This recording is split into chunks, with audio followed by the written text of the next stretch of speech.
I'll say these two things. I think very three-dimensionally. I don't think in the black and white lines that I've been programmed to think in. And I think in full color. So when I talk, I have to describe a thought in 5 ways. You know, we enjoy food that has multiple seasoning in it. We enjoy music that has multiple instruments. So when I talk, it's not a rant, it's a symphony of ideas. And when you collect them, you say, oh, these are all these things that connect. Yeah, you know, I just tell the truth. And telling the truth is crazy in a world full of lies. That's simply it. But none of the things you're saying are crazy. None of the things you said are crazy. It's fascinating the way you think. Right. Because I can see that you're thinking in all these different layers and you're looking at things from all these different perspectives and they all come together out of your mouth in like a tornado of ideas. Mm-hmm. Now, if someone wants to just have a conversation with you back and forth, I could see where they would go, this guy's crazy. He just doesn't stop. He's just ranting. But what I'm seeing is just you are a very thorough thinker. You're thinking at things independently, but you're thinking of things in a massive perspective. Now, who convinced you that that's bad? Have you always been this way, or were you less? Was it less manageable before? Did you have issues with it before? Yeah, I believe before I found Christ and gave my life to God, I would try to lean on my own understanding, and that's the universe is like a black hole of information. What do you mean by your own understanding? Meaning, when people ask Einstein, said, you're the smartest person, what would you like to know? Einstein's response was, I'd like to understand the mind of God. Meaning God is all-knowing, and we can only know or see. And for me as a visionary, we can only know or see what God allows us to see and what he feels we're ready to see and understand, to maximize what our Maslow's hierarchy of need chart is. You know, what sets our dopamines, what sets our serotonins off, what makes us feel good. Mm-hmm. Basically, like, you know, we did a good deed, and it's like it was somehow where, you know, just doing a beat for a famous person, or just doing a beat for a local dope rapper really meant a lot to me when I was 14 years old. Doing a beat for just anyone famous that had a major record deal was a lot to me at age 19.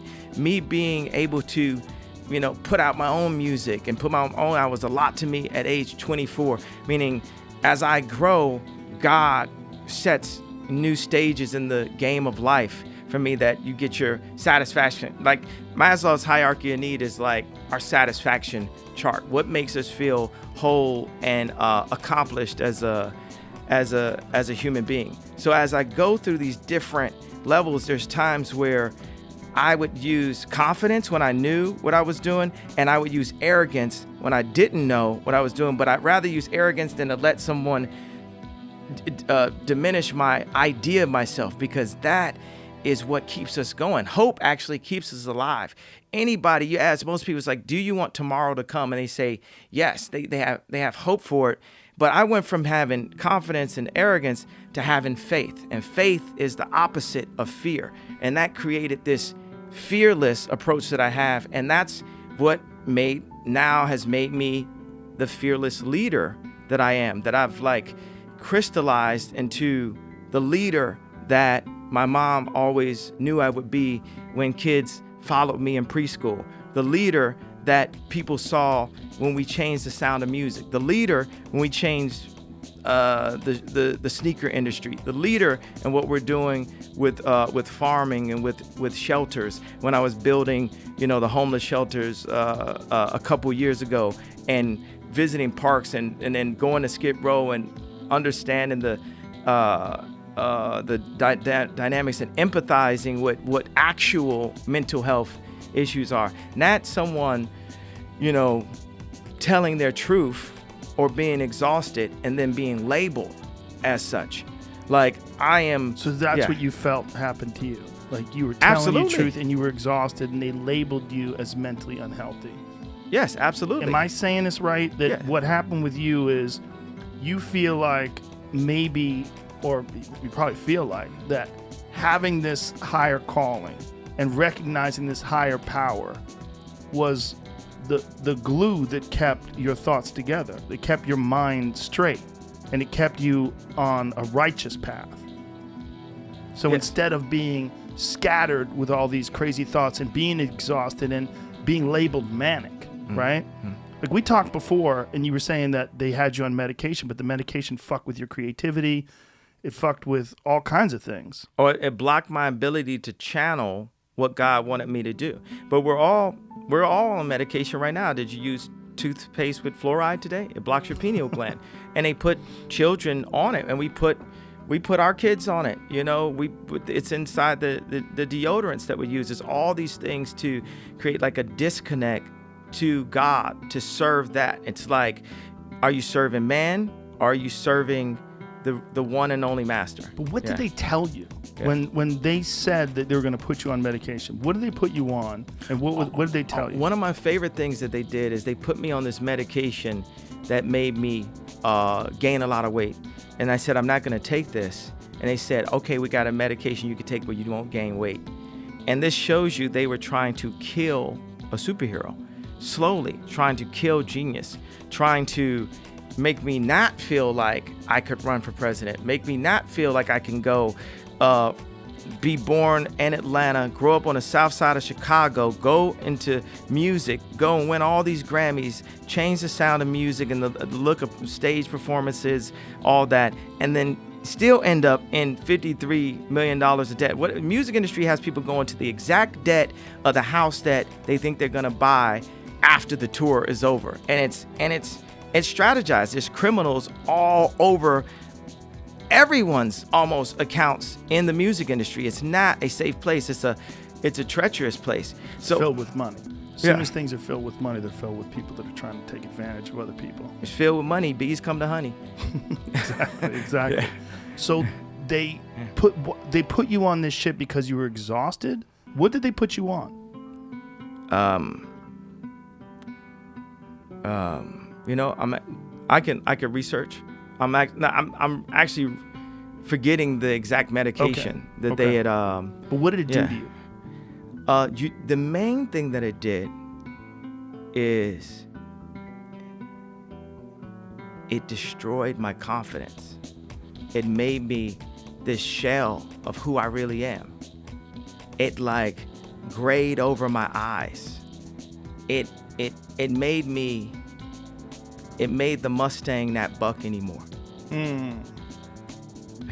They sedated you. Yes. Yeah. And what was the thought process behind it? When you talked to a doctor about this, what did they tell you was wrong with you? They told me I was bipolar. And I remember going on TMZ and saying, you know, slavery is a choice. And they medicated me for saying that, for having that opinion and saying it out loud. But as I put those contracts up, I'm saying this is a choice.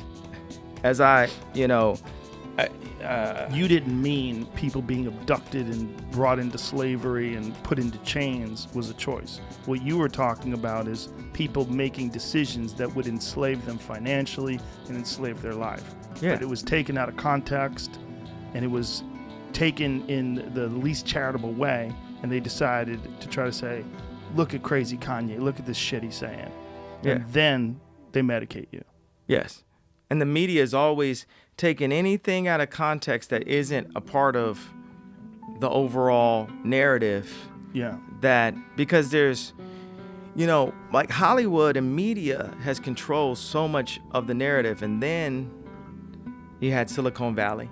And that's what's so beautiful about one of my heroes, Steve Jobs, because there wouldn't be a Silicon Valley, or Silicon Valley wouldn't be what it is today if Steve Jobs didn't make information accessible like this, which is still a bit controlled, but it feels like Twitter is the safest, freest mass platform to communicate on. And, you know, it's like they mess with Jack because of that. You know, Well, it's still censored. There's a lot of issues now, but I think that's internal. I think that's people that are working there that are woke, that want to stop people from saying certain things. And there's a lot of struggles with that today. And it's unfortunate because I do agree that it's an unbelievable way to get ideas out there. Yeah. But it's also, it's a new thing, and it's mismanaged by the people that use it often. They don't know what they're doing or why they're doing it. Yeah. Every version of anything that man has made will be flawed.